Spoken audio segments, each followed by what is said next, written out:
അവിടെ ഉള്ളവരുമായിട്ട് ഇപ്പോഴും അന്നുണ്ടായിരുന്ന സീസണിലുള്ളവർ ഇപ്പോഴും സൗഹൃദം? അതിനകത്ത് ഇപ്പോഴും സൗഹൃദം സൂക്ഷിക്കുന്ന ഒരേ ഒരാൾ ഞാൻ മാത്രമേ ഉള്ളൂ.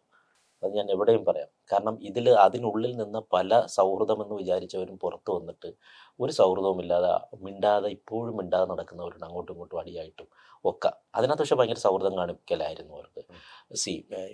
പക്ഷേ ഞാൻ അതിനകത്ത് ഇത്രയും ഒരു വഴക്കാളി മൂഡിലാണ് ആൾക്കാർ എന്നെ തെറ്റിദ്ധരിച്ചിരുന്നുവെങ്കിലും പുറത്തു വന്നിട്ട് എല്ലാവരുമായിട്ട് ഞാൻ നല്ല സൗഹൃദമാണ്. നമ്മുടെ ഈ വിഷയം അറിഞ്ഞിട്ട് പോലും കിടിലം ഫിറോസ്, ഡിംപിൾ ബാലെ ഇവരൊക്കെ എനിക്ക് മെസ്സേജ് അയച്ചിരുന്നു.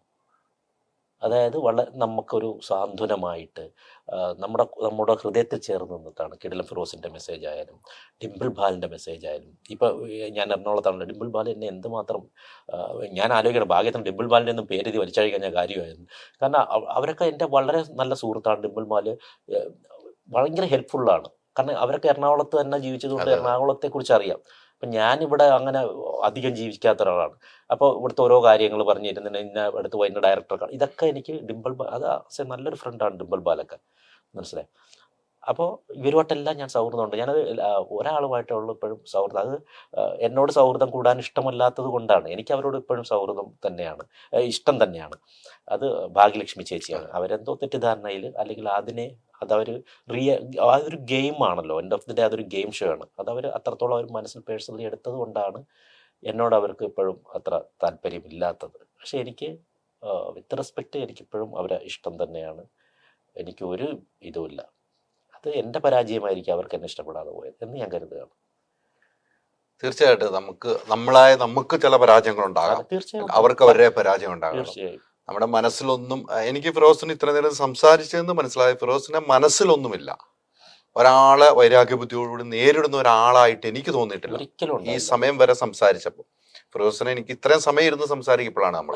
പക്ഷെ അതില് ഒരാളെ വൈരാഗ്യത്തോടു കൂടി അവരോട് പെരുമാറുന്ന ഒരാളായിട്ട് എനിക്ക് ഇതുവരെ തോന്നിയിട്ടില്ല. അവിടെ നമ്മളെ സമയമാണ് പോകുന്നത്, അത് മനസ്സിലാക്കണം. ഒരാളുടെ വൈരാഗ്യം കണ്ട് അയാളുടെ ആ രീതിയിൽ ഇപ്പം നമ്മളും ആ ടൈമിൽ മൈനസ് ആവുകയാണ്. നമ്മുടെ ഈ ബ്ലെസ്സിങ് മൊത്തം പോവുകയാണ്. അവിടെ നെഗറ്റീവ് എനർജി വരുവാണ്. ഇനി ദൈവങ്ങളുടെ ശൈത്താനും ഉണ്ടല്ലോ. അപ്പോൾ ആ നെഗറ്റീവ് എനർജി നമ്മളോടൊപ്പം ഇരിക്കുകയാണ് ആ സമയത്ത്. എന്തിനാണ് അതിൻ്റെ ആവശ്യം?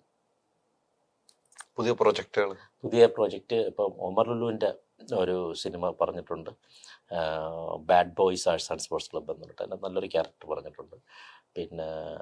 പിന്നെ നമ്മുടെ ഒരു സുഹൃത്ത് അംജിത്ത് ചെയ്യുന്ന ഒരു സിനിമയുടെ അത് ഇങ്ങനെ പറഞ്ഞു വെച്ചിട്ടുണ്ട്. 2-3 സിനിമകൾ ഇങ്ങനെ പറഞ്ഞു വെച്ചിട്ടുണ്ട്. പിന്നെ എൻഡ് ഓഫ് ദി ഡേ സിനിമയാണ്. നമ്മൾ മനസ്സിലാക്കാനുള്ള കാര്യം, ഒന്നും നമ്മൾ പരിപൂർണമായി കിട്ടുന്നത് വരെ വിശ്വസിക്കരുത്. അത് കയ്യിൽ കിട്ടിയാലേ കിട്ടിയെന്ന് പറയാം. അത്രേ ഉള്ളൂ.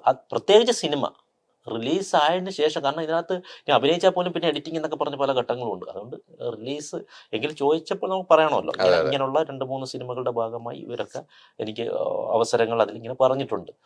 അതൊക്കെ ഇനി വരട്ടെ എന്ന് പ്രാർത്ഥിക്കാം. ചേഞ്ച് ആകണമെങ്കിൽ മൈജി തന്നെ പോണം. ലേറ്റസ്റ്റ് ബ്രാൻഡ് മൊബൈലുകളും ബെസ്റ്റ് ആക്സസറീസ്, ഒറിജിനൽ ബ്രാൻഡുകളുടെ wide range. MyG future. Change ആകൂ, വേറൊരു റേഞ്ച് ആകൂ. Neetu's Academy, India's #1 language academy.